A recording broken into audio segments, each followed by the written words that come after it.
An in-depth story with a few well-thought-out strokes, the genius behind the art of cartooning. And it's that time of the year when we look forward to the best and most poignant Zapiro creations. Cartoonist Jonathan Shabiro's new book, Do the Macarona, shares the thinking, understanding, insights and process behind his illustrations. He joins us now via Skype. A very good morning to you. I love the name. Tell us more what we can expect. Just every now and then I get one of those kind of ideas where something strikes me, kind of I start singing a song, and I don't know, something about the Corona, and I started playing with the Do the Macarena. I did a cartoon where when I present it, I actually sing the song. It's a whole the Macarona, and that became, it really became the theme. Clearly, the COVID-19 coronavirus is obviously the theme of the book, but of course what runs even on the cover is that you get all the kind of, get masks, you get people doing the kind of various greetings which they do as like part of the Macarona, but then at the end of the thing you see like some other thing happening, and it's the corruption that goes hand in hand with the, or elbow with elbow with the coronavirus. And those are the kind of the main themes that run through the book is COVID-19, obviously, lockdown, the idea of lockdown versus having to open up so that people don't starve and the economy gets going again, and then the corruption that is around the coronavirus here and elsewhere, and also the fault lines that COVID-19 opens up in every society. So in our society, the inequity that we see is what gets exacerbated. It gets shown up even more by the coronavirus, the differences between how one experiences lockdown if you live in a city, you live in a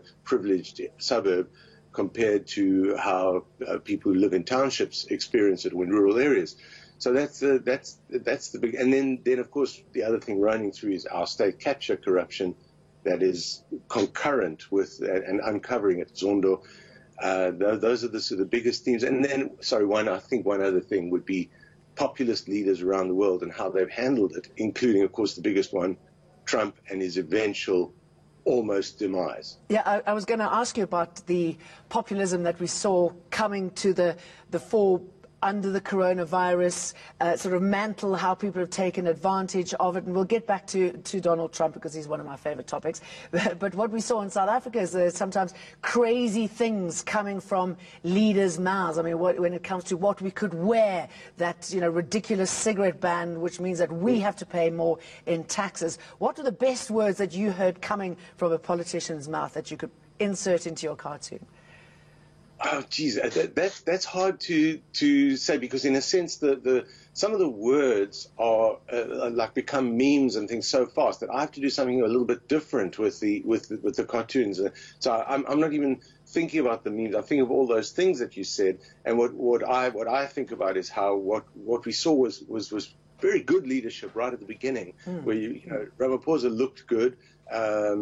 Mkhize, Dr. Mkhize, and some of the experts around him, Abdul Karim and Mahdi and people like that, and Glenda Gray, looked really good, and we saw good leadership. And then what we saw was that ANC collective, which unfortunately, where that big tent where everybody gets kind of pulled in, and then everybody's got to be listened to, and you've got ridiculous pieces of turf being carved out by different cabinet ministers and other people on this command council, and then the absolutely absurd things like whether it's hot chicken or cold chicken. So for me, it's not the words, it's the craziness with the taxis running roughshod. I see them as images, taxis running roughshod over whatever the top leadership is saying.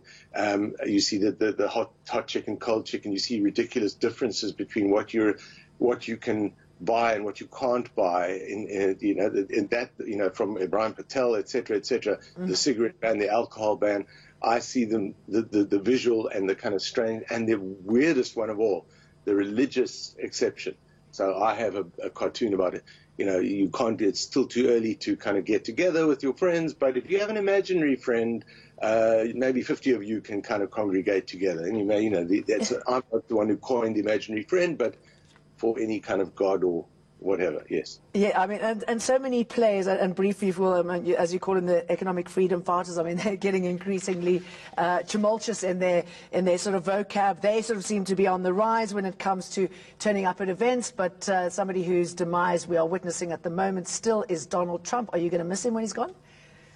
You know, people have said to me, are you going to miss PW when he's gone? Are you going to miss Buthelezi when he's gone? Are you going to miss Zuma when he's gone? Are you going to miss, George W. Bush? George W. Bush was a pale imitation of Donald Trump. I mean, he also became this incredible character, and he looks positively statesman-like at the moment, doesn't he? Where He does. As a Republican ex-president, he's, congratulated Joe Biden and obviously, poo-pooed Trump's nonsense that he's doing. So people come and go. Manto Shabalala Msimang, these people, they come and go, and even someone as huge and as disastrous and as cartoonable as Donald Trump, first of all, he's never gone. Even Nelson Mandela's not gone. They pitch up in the cartoons again because they represent something. And thank God that Trump, well, I'm a good one to thank God, having just said what I said about the imaginary friend, but really thank goodness that Trump is now almost gone. Jonathan, it's always good to talk to you, and I believe you've got a webinar happening a little bit later so people can tune in, but thank you. Yeah, webinar later this evening, and please do tune in. It'll be great. Thank you. Thank you.